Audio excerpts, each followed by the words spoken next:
Good afternoon and welcome to the Department of Behavioral Health's weekly update. We haven't been here in a couple of weeks, so we have a lot to catch up on. All right, November remains Native American Heritage Month.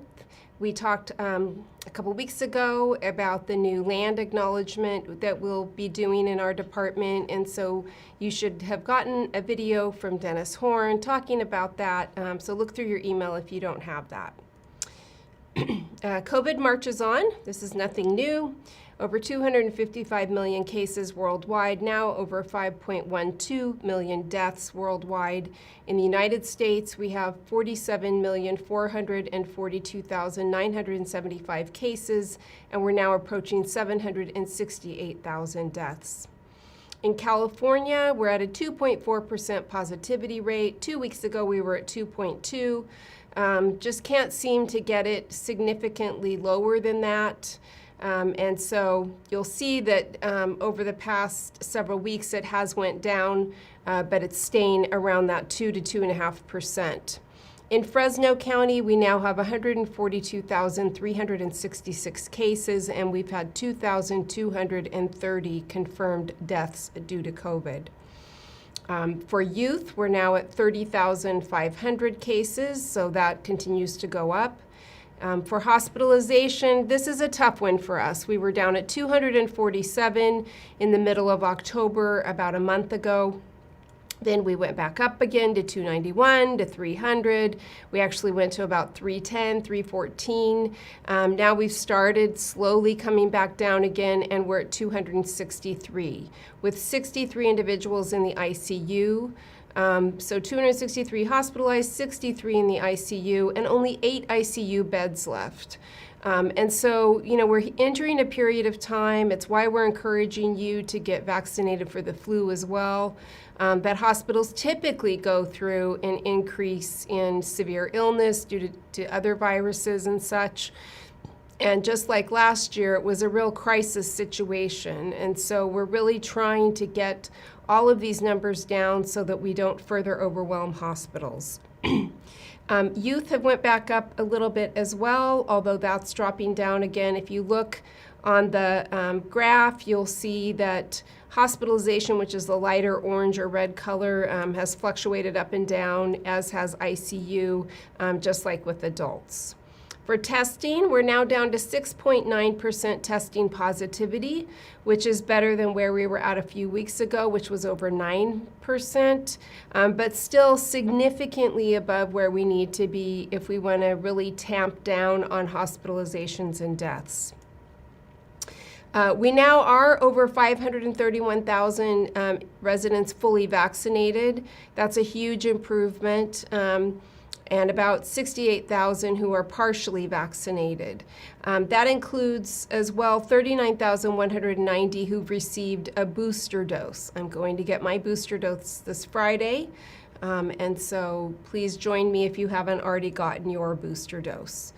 For youth, remember we opened it up to youth under the age of 12, so 5 to 11, and we are slowly but surely, we have 5% of that population vaccinated now. 47,031 youth in Fresno County are now fully vaccinated, and 58,000 with at least one dose. All right, so what's happening in Fresno County? Comparing ourselves to the state, we still are far apart from the state. We remain well above the state, which we really, as I've shared previously, we have lower vaccination rates than the rest of the state, and so it's not surprising that our cases are above the state. As far as the old tier structure, Fresno's sitting there higher than anybody else. Now, this graph here is a few days old, and we did seem to drop below the 8%, which is needed to get us out of the purple tier. So we will hopefully be in the red tier by next week, like our fellow counties. However, we all remain in the purple tier for case rate. So the Central Valley, boy, we're stubborn folks, and we don't have as high of vaccination rates, and we keep getting COVID. All right, so cases stubbornly continuing, hospitalizations up and down, but not consistently down where we need them to be. Of course, deaths will continue so long as we have COVID. And again, that gentle flu vaccine mandate reminder, let's not get COVID and the flu at the same time. In California, new COVID cases are leveling off, but remain persistent, much like the Central Valley. The positivity rate hovering there around that 2.2 to 2.4%. We've declined in hospitalizations statewide, but it remains persistent, and Fresno has one of the highest per capita for large counties in terms of hospitalization. Not where we want to be number one, unfortunately. Nationally, cases are on the rise again, unfortunately, about an 18% increase in the last 2 weeks. This is driven by significant increases in the upper Midwest, particularly in Michigan and Minnesota. And then I put Vermont with a comma. There were a few other Northeast states that are beginning to increase again. And then we just have these high rates in the West that we can't seem to get down, such as what we're seeing in Fresno. We do have 2 new antivirals in the approval process for high-risk people. One is from Merck. It's called Molnupiravir, and Pfizer's is Paxlovid. Pfizer's was announced just in the last week. It appears in its trials to be maybe even a little more effective than the Merck antiviral, and so it's anticipated that those could be through the approval process by December. Remember, this is a treatment for you once you have COVID. So much like the monoclonal antibodies or any other treatment that people believe in, you have to get COVID in order to benefit from it. So I did want to take a brief period of time to just say, what is an antiviral? We've talked about some of the other medications and vaccines, so I thought I would just talk about the antiviral. As we've talked about before, viruses are difficult to kill because they live inside the cells of their host. In fact, they can't live outside the cells of their host for very long, and so that's why they jump into our cells. Any drug that kills a virus also has the potential to kill the cell. And so that's why sometimes, it's hard to eradicate a virus because you have to kill the cells they're in to do so. Antivirals are designed to enter the affected cell or interfere with the ability of the virus to replicate. We have had antivirals for a long time for a number of viruses. There's antivirals now for HIV. That has resulted in significantly longer lifespans for individuals with HIV. Influenza, the common flu, there are antivirals for. Tamiflu, you might have heard of, is an antiviral. Cytomegalovirus, hepatitis A, B, and C, herpes simplex, chickenpox, and shingles all have antivirals that have been developed to respond to them.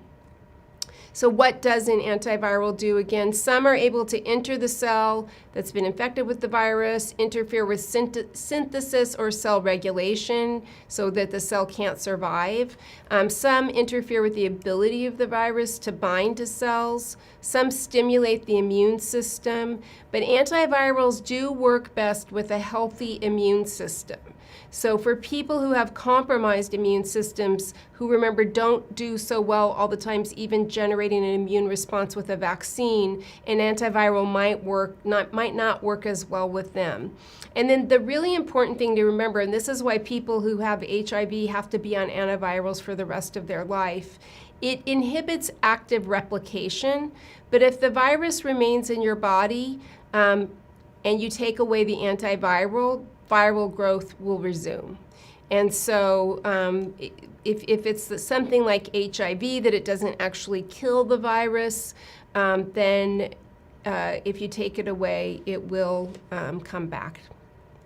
All right, so nationally, I also wanted to, I've shared this information from a statewide level, so I thought I would share the same information from a national level. This looks at average daily cases on the left side and average daily deaths on the right side, and compares unvaccinated, which is the top line for each, with vaccinated. So across the nation, you are 6 times more likely to get COVID if you are unvaccinated, and 12 times more likely to die of COVID if you are unvaccinated. If you look specifically at ages, these are really interesting graphs. So this looks at average weekly cases by age, and compares unvaccinated to vaccinated. So the upper line is unvaccinated and the lower line is vaccinated. And you can see that when rates of COVID go down, and we saw all our rates go up with the Delta variant, but when there's not a lot of transmission, those two lines begin to approach one another. You may be just as likely to get COVID or just a little more likely to get COVID if you're unvaccinated. But as soon as there was a surge, those became greatly apart. And so 12 to 17 is the upper left, 18 to 29 is the middle upper, 30 to 49 is the upper right, then 50 to 64 lower left, 65 to 79 lower middle, and 80 plus lower right. And so you can see that for all age ranges, unvaccinated is worse than vaccinated. The lines are closer the older you get, though. And so that really shows you that even if you're vaccinated, if you're older, or a lot of people who are older have underlying health conditions, it protects you, but you are still more likely to die of COVID than younger people who are vaccinated. You're less likely to die of COVID than the people your age who are unvaccinated, however. And so that remains the case for every age range. And then you look at deaths. For 12 to 17, 18 to 29, very few people are dying of COVID, whether you're vaccinated or not. 30 to 49, you start to see that little bump. Once you get over 50, there begins to be that big disparate, particularly when you get up to 80. Huge difference. You are more likely to die of COVID even if you've been vaccinated than someone who's 50. But you're much less likely to die of COVID at 80, again, if you're vaccinated versus unvaccinated. But it really does show you that those trends hold true. And then this one, it might be a little hard to read, but this shows you cases and deaths, and it looks at unvaccinated, and then it breaks down vaccinated by vaccine manufacturer. So for each of these graphs, the top one is cases. So unvaccinated is the top line. Then it's Johnson & Johnson, then Pfizer, then Moderna. And it's the same for deaths. So Johnson & Johnson, we knew from the very beginning, was a little less effective than Pfizer and Moderna. But reports came out in the last several weeks that Moderna looks to be a little more effective than Pfizer, and this graph certainly shows it. And so I thought that was an interesting thing to see. Many of us got Moderna because that's the vaccine that we administered at our clinic. So I feel pretty good about that we're pretty protected with that vaccine. All right, worldwide, new cases in Europe are approaching record highs. This is very discouraging that we're beginning to see in different parts of the world, even where we have vaccination, that there's outbreaks again. Britain is the first country to authorize the Merck antiviral. It's in the authorization process in the United States, but Britain has actually approved it for use. More than half of the world's population has now received at least one dose, but it's hugely disparate between wealthy and poor countries. So wealthy countries far outnumber vaccine doses than poor countries. And this is a big concern because remember, the Delta variant emerged likely in India, where we had a high concentration of poverty and a high density of people, and you got a big outbreak, lots of cases, lots of deaths. And when you have a big outbreak like that, you tend to get those variants emerging. And so until and unless we get some of our poorer parts of the world vaccinated, particularly where there's dense populations, maybe it's not so much of an issue in a country with a lot of rural population where you're spread out, but where you have big cities and dense populations, that's a concern. So just to show you some hot spots, isn't this great? Again, we're United States. The red is the worst, United States, including Alaska, and then you see Russia on there, and parts of Europe are really, really dark. And so really that northern hemisphere having the hot spots. When you look at per capita, however, you see Russia turned from red to yellow. Then you start to see parts of South America, although there's not as many people there, so the overall number of cases didn't compete with Russia. When you look at per capita, you start to see really where some of those outbreaks have occurred, such as in Brazil, which is represented on this map as well. And then cases by region, this just shows you the beautiful bright red line. The top line is the US and Canada. You see on the right-hand side a lighter blue line, that's Europe. You see that upward trend. And you see for the United States, we came down, down, down, then we're starting back up again. So maybe we're in another surge, maybe we're just kind of bumping along and getting through, we'll see. So that is my report for this week. I will say that I've talked to Susan Holt, who you all know now has been identified as the interim director of the department, and she's looking forward to continuing this routine update. As we had discussed previously, sometimes it'll be weekly, sometimes we might move to bi-weekly or monthly, depending on how things are going. And we might evolve it a little bit. Hopefully we'll get to the point where COVID isn't the main topic of conversation, but eventually we can add some other interesting things to share with you. And so with that, I will go to questions. Is there a way to submit our booster info to DBH like we did with our initial shots, or is DBH not requesting that info? I am not sure if we aren't requesting the information right now. There's a lot of discussion right now about vaccine mandates and also how will boosters factor in. So if there's a mandate for a vaccine and you've had the 2-dose regimen, will you have to have a booster? That really remains to be seen. The federal government had issued some OSHA rules. The Office of Safety and Health had issued some rules that for employers with greater than 100 employees, there would be a vaccine mandate nationwide.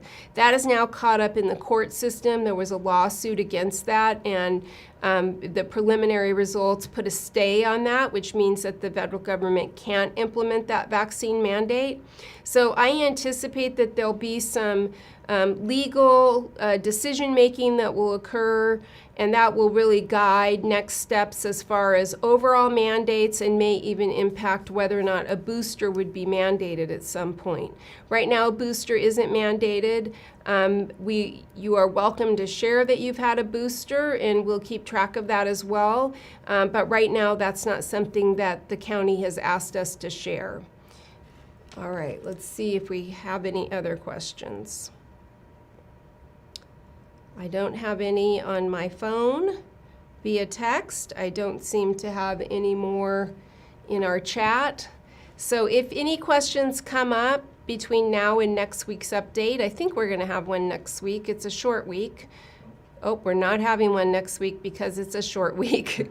So the following week will be my last update. So get all your questions together, stump me, make it difficult for me. And I'll try and answer any questions. If you have any thorny questions that might require a little research, please try and get those questions to me via email to either my email or Tina Young's email. And I will do my very best to get those questions answered before I leave and during my last update, which will be in a couple of weeks. In the meantime, have a great weekend, and we will talk to you later.